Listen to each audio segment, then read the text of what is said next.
कई बार लोग भोजन इतना करते हैं जितने की जरूरत नहीं है, करते ही रहते, रोज बढ़ाते जाते हैं। एक बार कोई पंडित जी गए निमंत्रण में, वहां इतना ज्यादा भोजन हुआ, बड़ी तेजी से दौड़कर लौट कर आए, कहने लगे जल्दी खाट बिछाओ, जल्दी, मैं खड़ा नहीं रह सकता, सोऊंगा, खाट बिछाओ, खाट बिछाओ। तो उनकी बहू रोने लगी कि बेटी तुम क्यों रोती हो? काम तो इसलिए रोना, हमारे तो भाग्य फूट गए जो हम ऐसे घर में आए, हमारे यहाँ तो वहीं से लदे आते थे खाट पर जाने।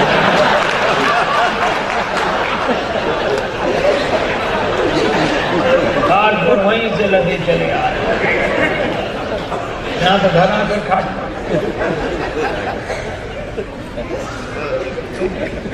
एक बार गुरु और शिष्य दोनों गए भंडारे, दोनों ने डट के भोजन किया। अब गुरुजी चेले से पूछे कि बेटा खड़ा हूं, देख कहां रखी है।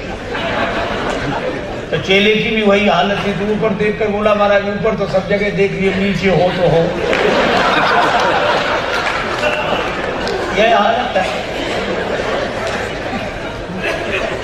कुछ लोग इतना सोते हैं, इतना सोते ही रहते हैं। महत्व इसका नहीं है कि आप कितना खा सकते हैं, कितना सो सकते हैं, कितना, इसका आपको कितना सोना है, कितना खाना है, ये इसका भी ध्यान रहना चाहिए। और इसीलिए उचित मात्रा।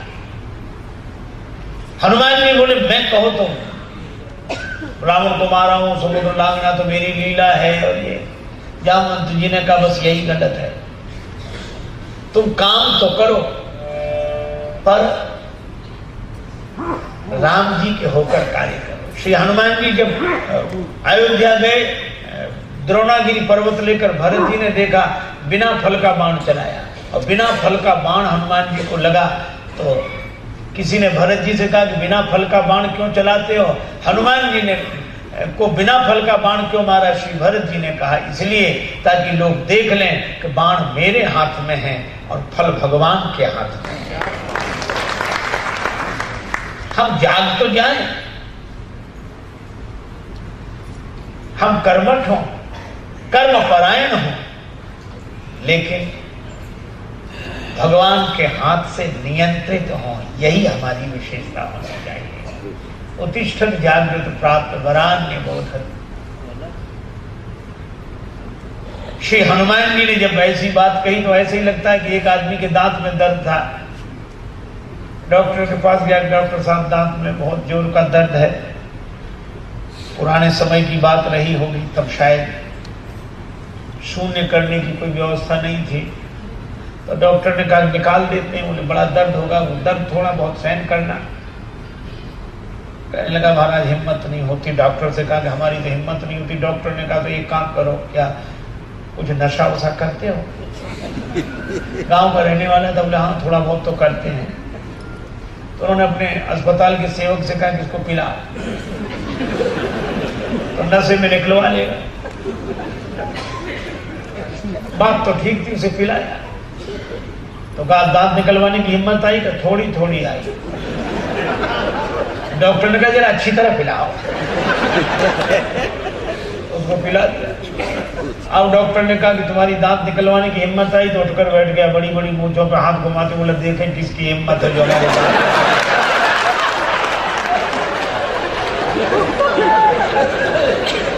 डॉक्टर ने अपना माथा पीटा कि इससे पहले ही अच्छा था। तो कई बार हम लोग जाग जाएं तो ऐसे ना जाग जाएं, तो हनुमान जी ऐसे ही जाए। पर जामवंत जी ने एक ही बात कही, इतना करहु तात जाई, इतना करहु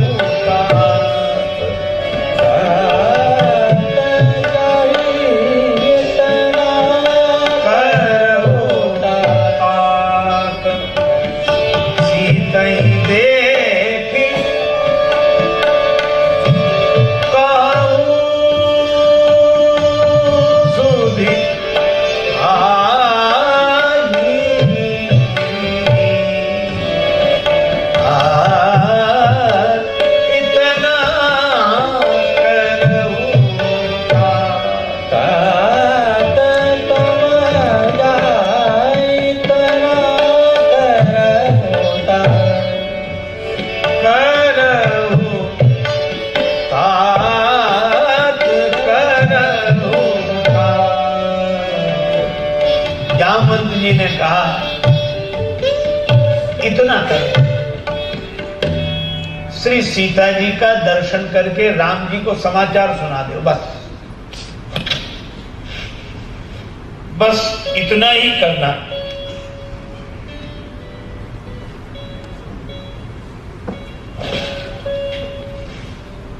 इतना करो तात तुम जाई, सीत ही देख कहो सुधि आई। तब निज भुज बल राजीव नैना, कौतुक लाग संग कपि सेना। ये समुद्र लांग जाना आपकी लीला नहीं है, यह लीला तो भगवान की है। गिरजा सुनो राम के लीला, सुरहित धनुज विमोहनी शीला। बस यही विवेकानंद जी के वाक्य का यही अर्थ है। स्वामी विवेकानंद जी महाराज बार बार कहते उत्तिष्ठत जागृत प्राप्त वरान्य बोधत, उठो जागो और लक्ष्य को प्राप्त जब तक न कर लो तब तक चैन से न बैठो। श्री हनुमान जी से जामवंत जी ने इतने कहा कि बस इतना करो तात तुम जाई, सीत ही देख कहो सुधि आई। श्री सीता जी को देखकर राम जी को समाचार दिया, क्योंकि जामवंत जी जानते कि इनको इतना बताएंगे तो इतना करके आएंगे, इसलिए उतना ही कहा। हनुमान जी ने कहा ठीक। अजय जब चलने लगे तब इनकी विशेषता देखो। सुंदरकांड आरंभ हुआ तो श्री हनुमान जी सब बंदरों को प्रणाम करते। अस कहना ये सब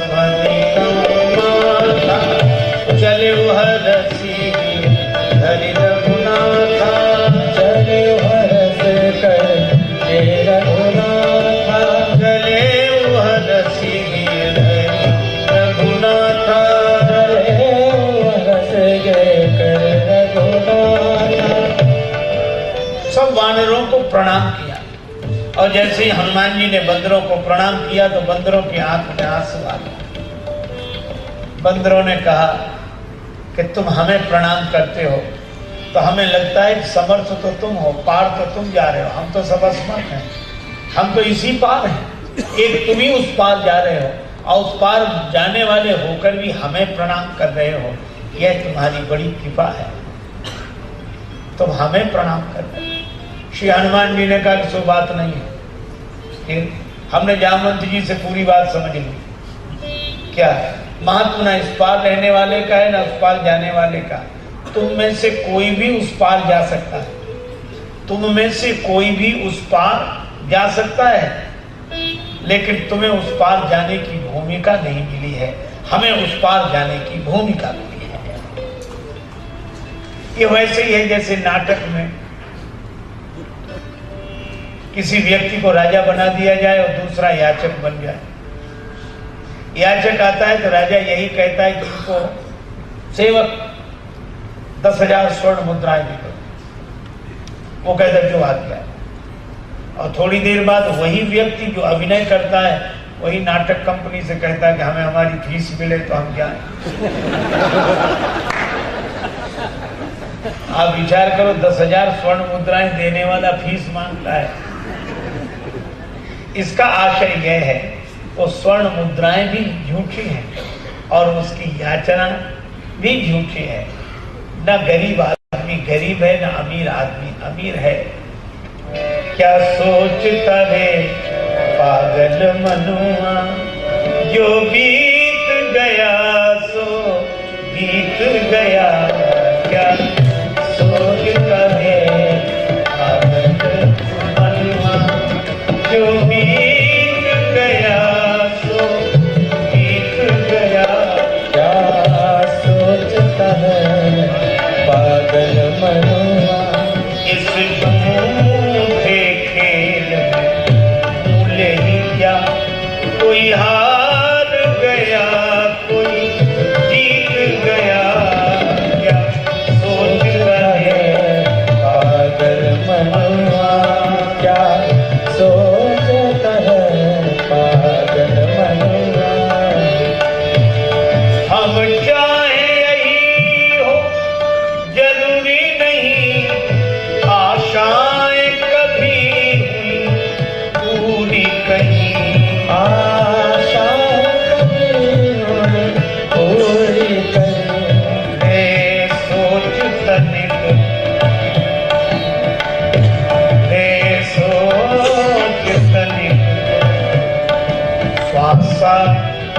जल का रे सोच तनिक सावन घट का मासा जल कितना बीत गया क्या सोच रहे पागल मनोरा क्या सोच रहे पागल मनोरा।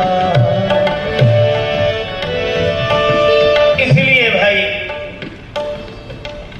हम तो जैसे पहले थे वैसे ही अब। हनुमान जी कहते हमें उस पार जाने की भूमिका मिली है, पर हम यह समझ गए हैं कि ये सब राम जी की लीला है। अच्छा, लीला समझ लेने का यह भी अर्थ नहीं कि अब कुछ करने की जरूरत ही नहीं, सब राम जी की लीला है। नहीं भाई, कार्य तो करना है पर कार्य का अभिमान नहीं करना। इसीलिए स्वामी जी केवल उठने की बात नहीं कहते, जागने की भी बात कहते हैं। और जागा हुआ व्यक्ति वो है जो सारे संसार में होने वाली घटनाओं को भगवान की लीला समझता है, अभिमान नहीं करता। लेकिन अभिमान रहित होकर निरंतर कर्म में लगे रहना, यह स्वामी जी का उद्देश्य था। और यही हनुमान जी महाराज कहते हैं कि उस पार जाना यह भगवान की लीला है। लीला का भी एक नियम होता है, उसी नियम के तहत मैं जा रहा हूं।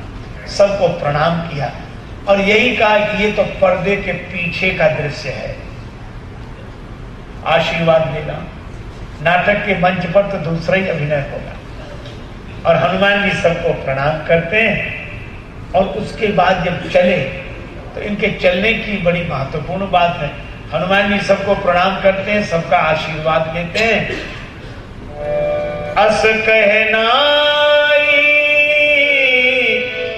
सबनी कहूँ माथा, चले हरसिए धरी रघुनाथा, बार बार रघुबीर समानी रघुबीर समारे, बार बार